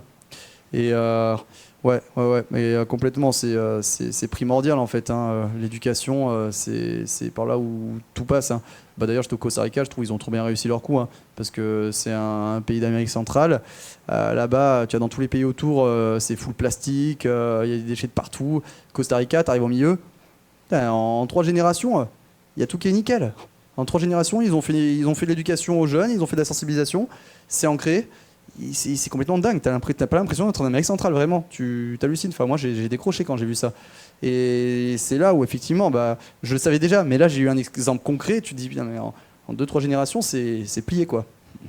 Donc, et puis même du coup les politiques, parce que les politiques c'est dans leur culture, c'est dans leur éducation, donc c'est encore plus facile, parce qu'ils sont sensibilisés à tout ça, ils connaissent. Donc t'as complètement raison, et ça on le fait. Je me force à le faire, j'essaie de motiver le labo quand on est en expé et tout. C'est trop bien quand on le fait, moi je suis content. C'est pas moi qui ai le dernier mot, non, malheureusement, sur les expés. Ouais, c'est clairement quelque chose qu'il faut développer au maximum. Et en vrai, il faudrait même avoir un service qui s'occupe que de ça, idéalement. Ça serait vraiment top. Ouais. Oui, ça serait au top. Oui. Ouais, ça serait top. Et tu es en mission ici, ou d'exploration ou... Je suis en mission de tourisme. Faut pas le dire, c'est top secret. Et donc, la prochaine fois au Marquise, c'est aussi en tourisme. Non, là, je rigole, je suis venu, c'était pour découvrir la Polynésie parce que j'avais l'opportunité, mais j'ai un peu travaillé aussi. Voilà, j'ai organisé des stages, donc j'en ai profité aussi pour transmettre un peu. J'ai quelques élèves ici, là, dans la salle, qui se cachent. Et puis à côté, l'idée, là, c'était vraiment de commencer à découvrir un peu la culture polynésienne. Voilà, j'ai beaucoup d'amis ici et du coup, je suis trop heureux. Je vais rester ici, moi. Il faut marrer aussi. Faut croire. Et du coup, Marquise, ouais, ça sera pour une expé par contre, avec UTP, avec Under the Pole, a priori. Ouais. Mais pareil, j'ai rien dit. Et ben voilà, la vie est dure. Non, je galère. C'est quand même pas facile tous les jours. C'est des métiers.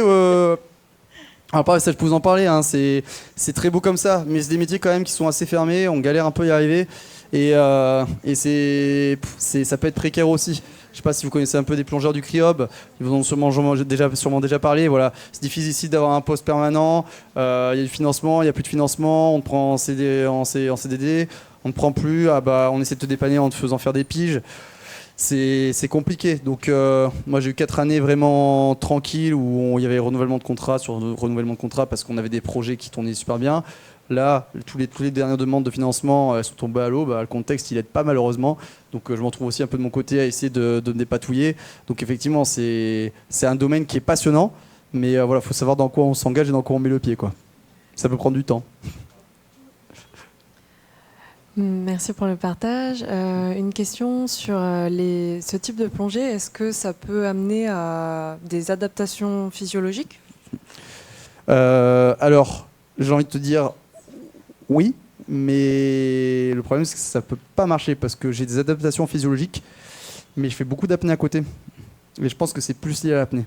Alors, tu as une adaptation physiologique qui se fait sur le coup quand tu t'immerges. Ça, tu as plein de trucs. Physiologiquement, tu as un blue shift, ce qu'on appelle aussi un fluid shift en spatial. s'il y en a qui sont de ce domaine-là. Tu as également en fait un réflexe d'immersion. Donc tout ça, c'est des réflexes qu'on a en fait qui sont ancestraux, qui remontent à nos origines de mammifères marins. Voilà. Pour ceux qui ne savaient pas, a priori, on est plutôt un animal aquatique. Des fois, je me pose des questions quand j'ai des élèves en plongée. Je t'ai pas regardé. Et du coup, alors oui, effectivement, aller plonger. Pendant la plongée, il va se passer plein de choses dans l'organisme et il y a des adaptations physiologiques qui vont se faire sur le coup. Okay. Après, sur du long terme, en plongée, je ne pourrais pas vraiment te dire. Par contre, en apnée, je sais qu'en apnée, je m'intéresse beaucoup à la physiologie et les adaptations en milieu extrême. Mais en fait, en apnée, il va se passer pas mal de choses dans ton corps qui en fait, vont être ancrées au fur et à mesure du temps et qui vont vraiment rester. Donc, tu as des réflexes que tu ancres. Mais tu as aussi un fonctionnement métabolique qui est complètement, entre guillemets, pas normal, que tu vas ancrer et qui va rester dans le temps. Typiquement, tu vas avoir plus de myoglobine au niveau de tes muscles. Donc la myoglobine, pour ceux qui ne connaissent pas, c'est pas l'hémoglobine, c'est des cellules que tu as dans les muscles qui servent aussi en fait de stock d'oxygène que tu vas pouvoir mobiliser lors d'un effort. Donc on a beaucoup plus de stock de myoglobine. C'est pour ça qu'en général, on est bon en trail, les apnéistes. Et ensuite, on va passer en effort lactique plus vite que la moyenne des gens. C'est-à-dire qu'on va commencer à avoir un rythme cardiaque plus haut. On va rentrer un peu dans la douleur plus rapidement que la moyenne des personnes quand on va courir, par exemple.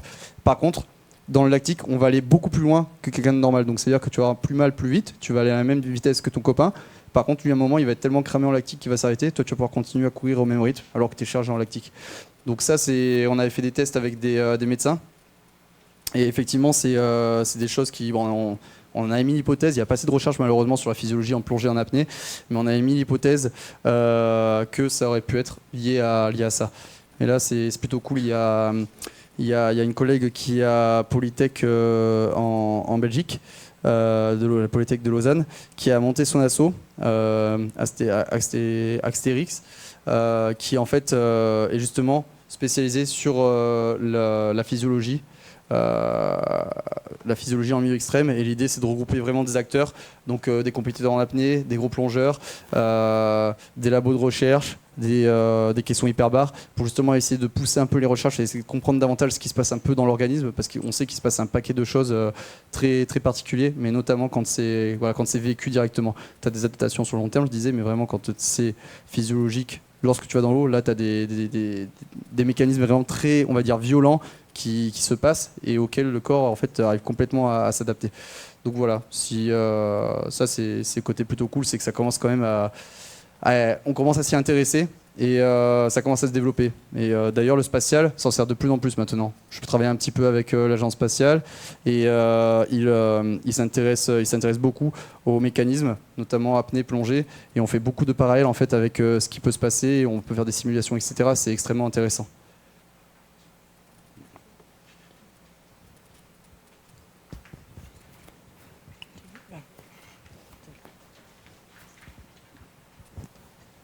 Et Yorana, tout d'abord, merci pour ta présentation. Je vais juste faire un petit point au niveau de ton parcours professionnel. En fait, comme tu as dit, tu as un petit peu abordé le sujet là, c'est que tu mets un paysage qui est vraiment beau de ton job, mais par rapport à la réalité en fait, du terrain, par rapport à ces métiers de plongeur, déjà toi, comment tu t'es intégré à la suite de ton parcours? Donc, tu as vu que c'est quand même assez poussé pour arriver à ces diplômes-là, mais même en arrivant un petit peu avant, la concurrence sur le marché du travail, concrètement, même toi, est-ce que ça a été un long fleuve tranquille ou il y a vraiment eu des moments où c'était un peu plus bas, un peu plus haut? Et notamment aussi, un deuxième point avec la distance, quoi. On a souvent l'image d'un métier un peu plus stable, etc. Mais on voit beaucoup que tu te déplaces énormément. Donc pour ce genre de job, il faut aussi pas avoir trop d'ancrage, etc. Ouais, demande à l'autre Gilles. Il connaît bien. Ouais, alors... effectivement, ce sont de très très bonnes questions. D'ailleurs, je m'attendais un peu à ce qu'elles soient posées, donc tu as bien fait. Donc en fait, ce qui se passe, c'est qu'effectivement, c'est pas facile d'y accéder. Il y a beaucoup de personnes qui ont envie en fait de faire ce métier parce qu'effectivement, ça a l'air passionnant.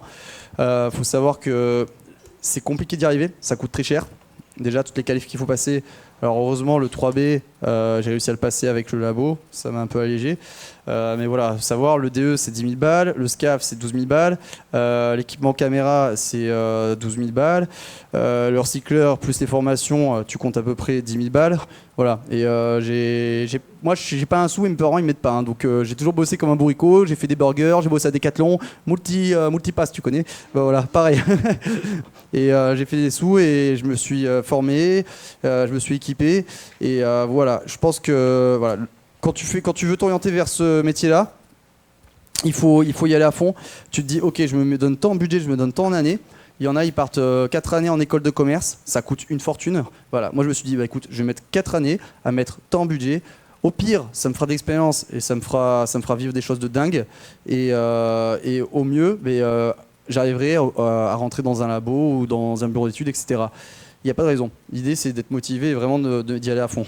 Et une fois que tu as ton cursus, ton CV, alors tu vas avoir des opportunités au milieu, il faut les saisir, il faut surtout pas les laisser passer pour te faire de l'expérience, que ce soit associatif ou voilà, des fois tu vas pas être payé, mais il faut quand même y aller parce que ça, tu vas pouvoir le valoriser d'ailleurs, tu vas pouvoir dire oui, j'ai un diplôme, mais oui, j'ai déjà bossé dans l'eau et je sais comment on fait ci ou comment on fait ça.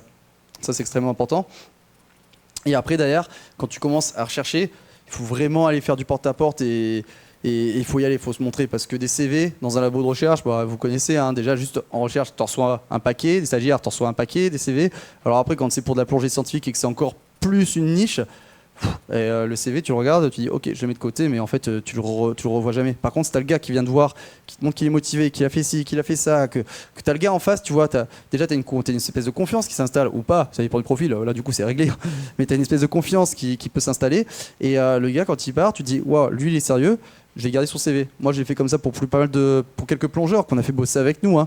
C'est parce que le feeling passe bien, tu vois qu'ils sont hyper motivés, tu vois qu'ils se sont donnés pendant des années. Du coup, tu te dis, bah, je prends ce CV et puis je vais donner une chance, au moins de se faire d'expérience, même si c'est pas sur un contrat long, sur une mission, j'ai des besoins, bam, j'appelle, il vient avec moi. Là, typiquement, tu vois, c'est ce que j'aurais été prêt à faire. Moi, là, avec le CRIOP, s'il y avait des besoins, il le savait. Hein. Donc voilà. Après, c'est s'ouvrir des opportunités aussi et ne pas se fermer des portes. Faut vraiment aller au contact. Si tu envoies juste des mails, en vrai, très peu de chances pour que ça marche parce que c'est vraiment un boulot de niche et tout le monde se connaît aussi. Donc après, ça marche vraiment par réseau. Si ta question c'est est-ce que moi j'avais un pied dans un labo ou des contacts ou du réseau, non, zéro. Je connais personne, ma famille n'est pas de la plongée, j'ai pas d'amis de la plongée, les seuls amis que j'ai en plongée c'était des moniteurs de plongée, pas de scientifiques, rien, nada. Je suis arrivé avec mon petit CV, ma casquette, ma chemise, j'ai fait bonjour, et puis voilà, ça a commencé comme ça. Donc faut pas avoir peur. Et par contre, c'est vrai que c'est pas facile, c'est compliqué. Et puis comme je te disais, c'est précaire d'un point de vue financier, à moins que tu aies vraiment beaucoup de chance. Moi, tu vois, ça fait 4-5 années. Des fois, je suis très bien. En plus, avec les sponsors pour l'apnée, bah, je suis très très bien. Et du jour au lendemain, là, regarde, en 3 mois, je suis passé quasiment au chômage. Alors le boss en indép, heureusement, quoi. Mais grosso modo, c'est ça, tu vois. Donc ça peut vraiment varier de dingue. Et des fois, tu te dis, ouais, ça y est, je suis bien, je suis parti pour faire ma carrière là-dedans. Et des fois, tu as des rechutes. Et là, il faut s'accrocher, il ne faut pas lâcher, parce que sinon, bah, c'est cuit. Donc voilà, c'est côté un peu plus compliqué. Effectivement, il y a des déplacements. Bah, les déplacements, faut que la copine elle soit au courant que si t'es pas encore avec, tu lui annonces bien avant de commencer à te mettre avec. Voilà, faut être clair dès le début, faut que ce soit ok pour elle. Vice versa, enfin si tu dis ok chérie, je vais faire ça, préviens la petite travaux aussi quand même, sinon ça va pas passer. Et du coup des déplacements, ouais, on en a, mais tu peux temporiser. T'es pas obligé de partir tout le temps en déplacement. Tu peux temporiser. Des expés, c'est pas tous les jours. Hein. Une grosse expé, allez, on va dire en moyenne, on en fait 1 ou 2 dans l'année. C'est 1 mois ou 2 mois. Voilà. Et c'est pas tout le temps non plus, pas tous les ans. Hein. Après, quand tu commences à bien bosser, ça commence à venir un peu plus souvent. Mais tu as le droit de dire non. Après, attention, si tu dis non dans ce métier-là, c'est ça le souci, c'est qu'ils disent bah, lui, il n'est pas dispo, on va prendre quelqu'un d'autre. Ça, c'est le problème. C'est que, pareil, c'est un métier, si tu montres que tu n'es pas dispo, tu peux te tirer une balle dans le pied et ça peut aller très très vite. Donc ça, c'est le côté un peu moins cool, on va dire, de ce milieu. Ce qu'il faut être toujours hyper dynamique et qu'il faut quasiment dire oui tout le temps à tout. Voilà, grosso modo, si tu veux être sûr d'être dans les papiers à chaque fois.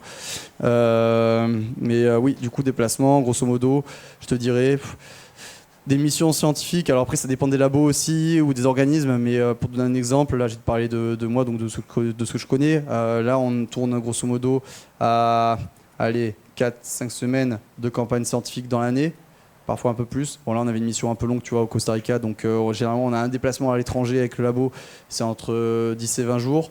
Voilà, donc 5 semaines, plus encore, encore 3 semaines, tu es à 8 semaines, plus après éventuellement 1 mois d'expédition. Mais après les expéditions, c'est extérieur aussi, c'est pas forcément le laboratoire. Tu vois, moi je t'ai dit, les expés, c'est à côté du labo aussi. Donc c'est-à-dire que tu prends sur tes vacances. Et là, madame, elle fait vraiment la gueule. Donc voilà, après l'avantage c'est que dans le public, tu as un peu plus de congés que dans le privé, donc tu arrives à poser un peu plus pour partir sur des missions comme ça. Voilà. Alright, je te remercie Maloulou pour ton retour. Je pense que c'est important pour les jeunes qui nous écoutent, en fait, qui veulent se lancer. Déjà, tu es un bon exemple. Il n'y a pas besoin d'avoir un pied forcément dedans. C'est beaucoup de motivation qu'il faut pas lâcher, quoi. Et que voilà, c'est pas toujours tout vert, mais que si on a de la motivation, on arrive et qu'il y a encore plein de belles choses à découvrir, quoi. Exactement. C'est pas tout vert et voilà, vous avez vu, c'est aussi un métier à risque. Il y a des risques. Alors pas que quand on part en expé, quand on fait de la plongée standard, de la plongée scientifique standard à l'air, même sur 20 mètres, des fois on a des accidents. Donc faut savoir que voilà, c'est aussi quelque chose qui n'est pas banal. Ça, c'est important d'en prendre conscience aussi. C'est pas non plus de la plongée profonde au départ. Vous n'êtes pas obligé d'en faire d'ailleurs. C'est pas obligatoire, c'est pas une case obligatoire. Mais voilà, en tout cas, vous pouvez travailler jusqu'à 20 mètres, 30 mètres. Il y a des labos, ils sont sur 10 mètres maximum pour leur relever. C'est pas obligatoire. Mais il faut savoir que la mer, ça reste un domaine quand même exposé et que même les gens qui ne plongent pas ont facilement des accidents. Donc voilà, faut en avoir conscience. Et si tu plonges, tu augmentes le risque. Ça, c'est important de savoir aussi. Normalement, si tu suis les protocoles et que tu es bien sage, il n'y a pas de problème. Normalement. Bien, Gilles, peut-être un mot pour la fin. Toi qui as vu beaucoup d'univers, surtout des milieux un petit peu inaccessibles pour tous et un peu fantastiques aussi, on a envie d'y aller. La meilleure expérience ou une rencontre avec l'espèce? Alors, la meilleure expérience, j'en ai 2 qui sont assez dingues et c'est avec le même dauphin. Alors j'ai vu un paquet de trucs, mais l'interaction avec les. Alors, faut savoir que les interactions avec les animaux marins, c'est vraiment le truc qui me touche le plus. Et ça te remet bien à ta place déjà. Ce que je disais tout à l'heure, c'est que tu vois que t'as rien à foutre là. Et donc ça te remet bien à ta place et puis en même temps c'est magique, quoi. Puis tu vois que t'es clairement pas dans l'eau. Le plus malin, le plus intelligent, c'est lui, c'est pas toi. Donc il y avait deux expériences. Donc une première, c'était on réalisait des comptages avec un collègue du CNRS, Benoît Dirigeard, qui est dans le remerciement à la fin, vous avez dû le voir, qui travaille au labo. Et on faisait nos comptages comme ça, donc on était dans un grand herbier, c'était tout plat. On avait nos plaquettes, on déroulait notre pinta, là, on notait. Puis à un moment, je me lève, je me tourne comme ça, je regarde, on se check un peu de temps en temps quand même, histoire de dire. Je le regarde, et puis là, je vois quoi? Lui, il est en train de noter comme ça. Et il y avait le Tursiops, alors un grand Tursiops qu'on connaît assez bien en fait là-bas, qu'on appelle parbat, parce qu'il fait comme un parbat qui traîne en mer, qui balade en mer, là en surface, ça fait une espèce de bouée quand il se laisse flotter. Mais en fait, il était en train d'écrire, et puis il avait le dauphin là, mais littéralement là, qui était comme ça, en train de regarder. Il était en train de regarder ce qu'il était en train de noter sur sa plaquette. Alors c'était assez lunaire. Alors du coup, je pense que c'est le seul transect dans notre vie où il y aura marqué Tursiops 2,50 m sur la plaquette. Je crois qu'on l'a encadré celle-là parce qu'elle est pas mal. Et en fait, le dauphin est devenu complètement gaga parce qu'il a vu qu'on est resté focus. On a fait genre, on le voit pas, on reste concentré. On est sérieux comme scientifique. Hein. Pas déconner non plus. On a continué à noter. Et un toutou. En fait, il a commencé à voir qu'il se mettait en face de nous, il essayait de nous bloquer. Ça le rendait fou et puis il voyait que ça marchait pas. Alors à un moment, il allait prendre un morceau de Posidonie, pour ceux qui connaissent, ça c'est une plante marine. Et il a commencé à nous le lâcher devant. Il a fait des pirouettes et hop, à la prendre et il l'a amené à l'un, il l'a amené à l'autre, comme un toutou, vraiment, comme avec la baballe. Enfin, délire. Et l'autre, du coup, alors ça c'était fou, ça c'est vraiment dans le cadre du travail, du coup c'était complètement dingo. Et l'autre qui était assez folle aussi, avec le même dauphin. C'est mon copain, c'est devenu mon copain. Hein. On faisait les championnats de France d'apnée, donc dans la rade de Villefranche, pour ceux qui connaissent, c'est une rade qui est très profonde, très proche du bord. On a rapidement 200 mètres, c'est un endroit qui est magnifique, qui est assez magique. Le dauphin était venu pendant la compète. Donc on avait tous les câbles, avec tous les apnéistes qui faisaient leur plongée profonde, et les apnéistes de sécu qui remontaient à côté des apnéistes qui faisaient leur plongée profonde, à côté des compétiteurs. Et tu avais le dauphin, littéralement, qui est remonté avec le groupe. Et du coup, on a des photos où le dauphin fait la sécu aux compétiteurs. Donc tu dis c'est pas possible, il y a de l'IA là, en pleine compétition, tu vois, avec tous les sécu, les photographes, et c'était complètement fou. Et c'est en fait sur cette plongée, alors ça déjà c'était complètement dingo comme interaction. Et tu te ventilais en surface, il était là, il tournait autour de toi, il respirait à côté de ton oreille pendant que tu te préparais, enfin lunaire. Et sur cette compète, je rate ma plongée. Et c'est la première fois de ma vie que je rate une plongée sur une compète. Et là, j'étais pas très bien du coup, je vous avoue. Normalement, je suis vraiment en mode pump it up, c'est la fête, les compétitions, j'adore, il y a les potes, zéro pression. Là, j'étais un peu frustré quand même. En plus, je crois que je faisais podium, donc j'étais vraiment frustré. Et du coup, je remonte sur le bateau, j'enlève mon équipement, je vais mettre dans l'eau, ça va me faire du bien. Le dauphin était en train de jouer avec les apnéistes et tout, il y avait tout un groupe, ils étaient tous en train de jouer avec. Je mets le masque, shot dans l'eau, et au moment où je saute dans l'eau comme ça, je lève la tête et je le vois genre phaser et venir sur moi. Il était en train de jouer avec les gars, il s'est arrêté net, il est venu sur moi. Il est venu faire un hug, mais littéralement, il est venu mettre un coup j'ai mis la main, pour pas qu'il me mette un coup là non plus. J'ai mis la main, il m'a fait vraiment, il m'a poussé avec le bec, hop, et il est reparti. Et là, j'étais en mode waouh. Il sent vraiment quand il y a un truc, vraiment, c'était assez dingo. Voilà, donc ça, c'était 2 belles interactions que j'ai eues, et toujours avec le même dauphin, c'est assez fou. Ouais. D'ailleurs, je suis curieux de savoir où il est en ce moment, on l'a plus trop vu sur Nice. J'essaie un peu de suivre les histoires là, quand il y en a qui le voient.